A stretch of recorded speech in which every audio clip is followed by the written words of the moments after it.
Alright, so it is going to be, I'm not going to show a ton of stuff that I'm doing today because it's all boring stuff. Basically, in short, this is going to be the start of, you know what, I'm going to start again. Alright, so we are officially 1 week out from the 2021 Gridlife Alpine Horizon Festival. So, some good news is that I had a PDE this week. On Tuesday, the car did phenomenally with no issues. Like I mentioned in the previous video, it seems like all of my issues were based off of a map sensor that I bought like 2 years ago. So, car has been running great. Didn't blow any huge smoke clouds at Gateway, so it seems like catch can is working. And actually, I checked the little dipstick that it has, and it's actually right on the tippy tip of the dipstick. So I don't know if that means that there's actually stuff in it, or if just a little bit touched up at the bottom of the stick and is hanging out there. But I have a strong feeling it means that there's actually stuff in there, which means it is catching stuff that otherwise would have been going into the intake. I'm going to go ahead and unbolt it and pull it and unscrew the bottom and see what we're working with here. But, you know, like I said, hopefully that should be good. Everything else, like I said, the car's been running pretty fantastically, you know, knock on wood. So right now, all I'm doing today here is, whoop, going to take it over here, whoop, new rotors and pads. So, as you guys know, I use some brakes from a company. Well, see, the thing is, I'm still not 100% that I don't know if they manufacture their stuff or not, because, fun fact, I ordered brakes for the truck from them, because the WRX was daily driven for like 3 years. Well, daily driven more than, but it had their brakes on them for like 3 years between rallycross, daily driving, and I have had zero issues with them. So I was like, well, you know what? The truck, it's not exactly like I'm hounded on that. Let's give it a shot, because everything's been working out great with them. But then their brakes that they sent me have the Power Stop logo on the outside of them.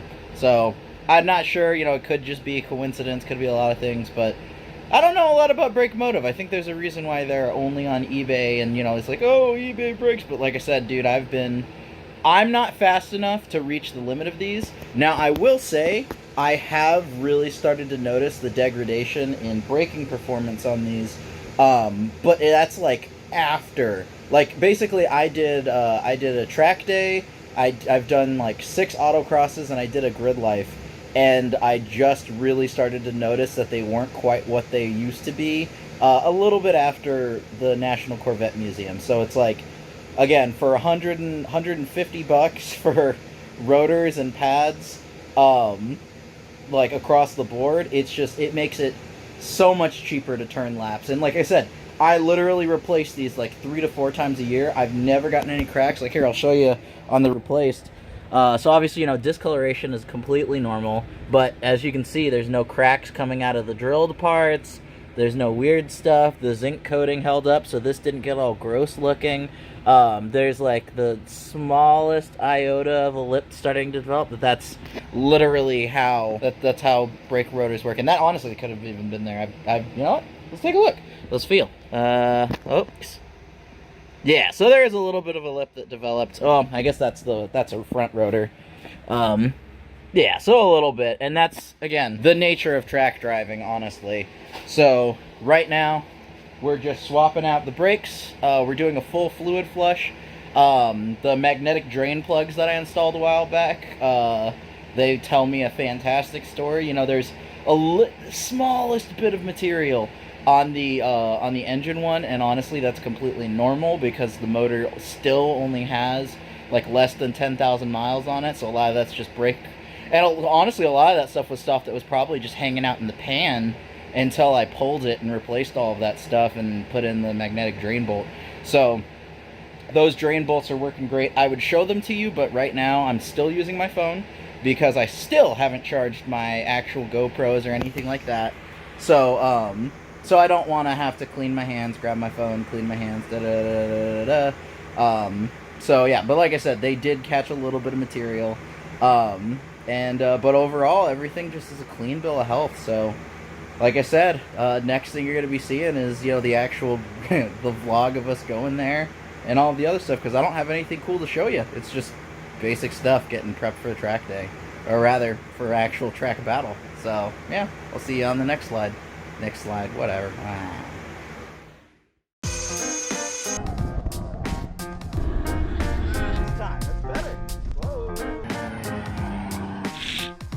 So yeah, the WRX is officially ready.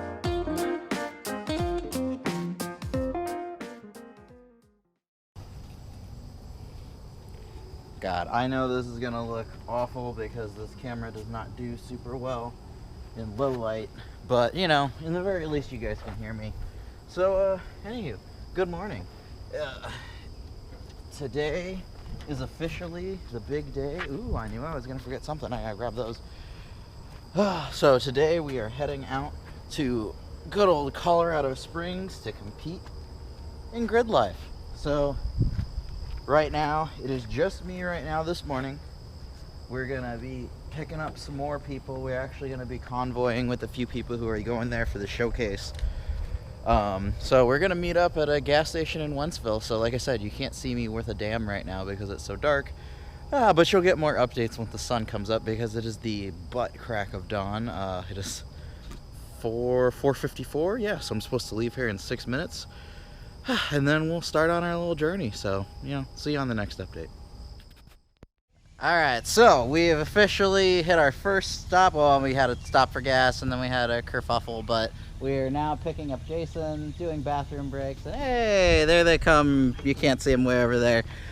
We ended up, I was supposed to film when we got to the first quick trip, but we ended up, we're convoying down with a bunch of other people. So we got, you know, the nice little Z there, we got another Z, we got a Supra, we got a CRV.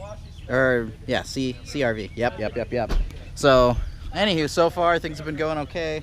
We're kind of out in the boonies to pick up Jason. So next thing is we're gonna go ahead and pick up my buddy Sam, a little bit closer to Kansas City, and then it's just gonna be a lot of boring long haul stuff. But like I said, you know, so far everything's going as well as expected. Although I need to figure out a better way to mount these straps that I borrowed, because this isn't my trailer. It's exactly like my trailer, like down to the model, but it's not my trailer. It's actually borrowed because my trailer and my straps are in use. But the way that I did this, unfortunately, ended up wearing away at the dip right there. But the good thing is this part comes off, so I can always fix that up. But I'm not worried because it's a race car.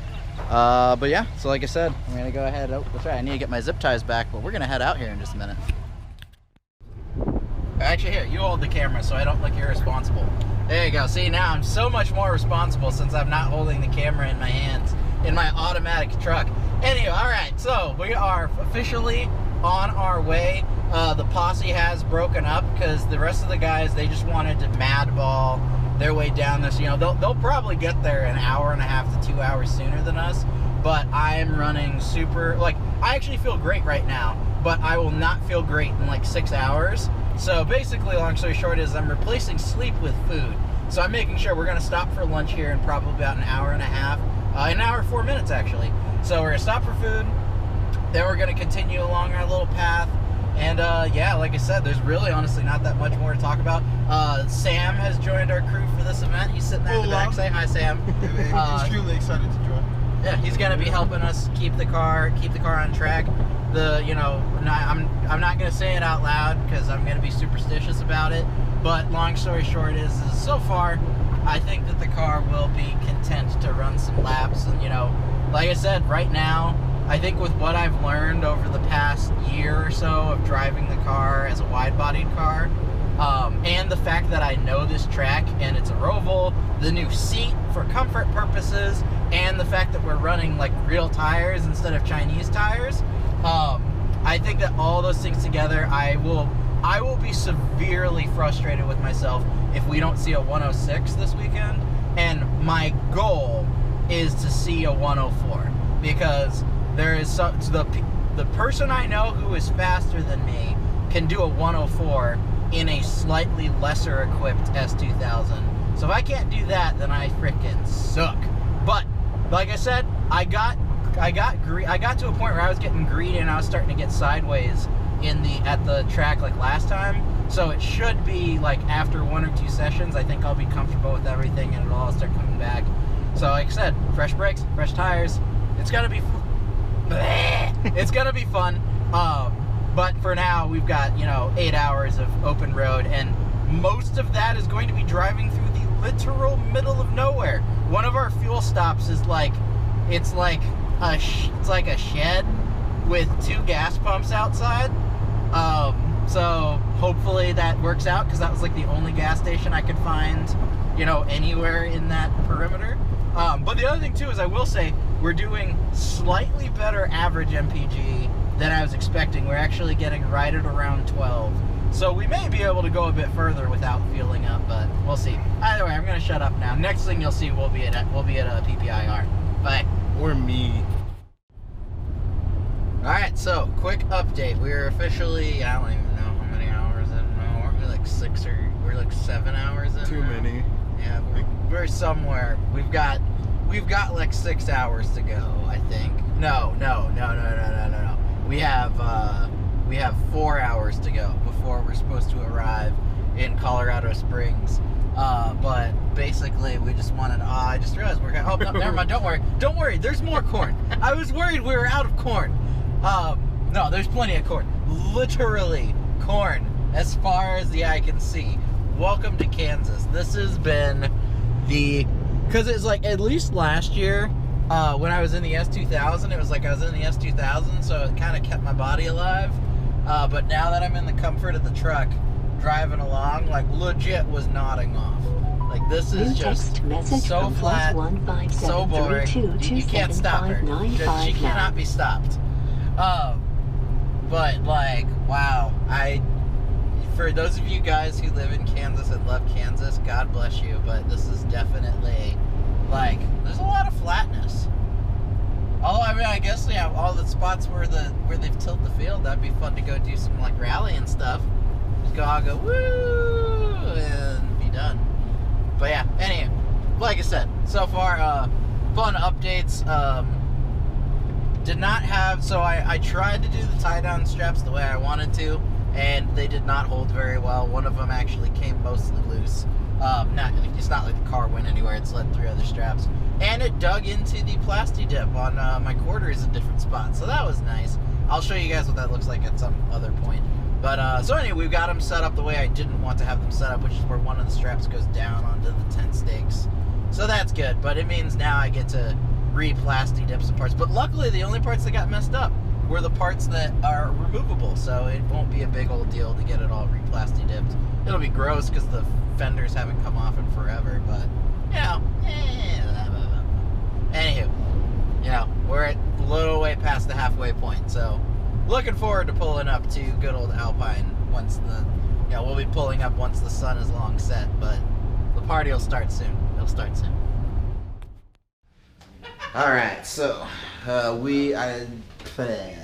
it's been a busy night. We got the car and the trailer unloaded. It is stupid packed this year, and it's going to be stupid busy as a whole. We actually ended up, so we unloaded all of our stuff. We had to put the trailer actually outside of the infield, where basically it's in the graveyard where everyone's been dumping their trailers. So through all of that, we got ourselves situated, and now we're back at the Airbnb. So like I said, arrived safe and sound. We got a lot of stuff to sort of figure out for tomorrow, but like I said, the goal is to hopefully go as fast as I did last time I was here within the first session. And yeah, we're aiming for that 106 by the end of the day today. So we'll see how it goes, but in the meantime, I'll follow up with you guys when we're on track. But obviously the transit, oh my god, the transit. It was really fun because we ended up making like a 30-minute diversion because the gas station that we were supposed to stop at, yeah, it was a ghost town. The entire town was just like basically dead. Like there's people out and about, but like the restaurant wasn't there that we were supposed to eat dinner at. Gas station wasn't there. There wasn't gas anywhere. It's like we didn't get that sketchy. We still had like 40 miles left of the tank, but it was fun knowing that we were like potentially hours away from the nearest gas source. So we lost a lot of time there, which is part of the reason why we're here a little later than I would have liked. But all in all, it was a pretty solid drive, other than, you know, straps being stupid and a bunch of other stuff. So anyway, I'm gonna stop talking and go to sleep because it's late. So see you in the morning.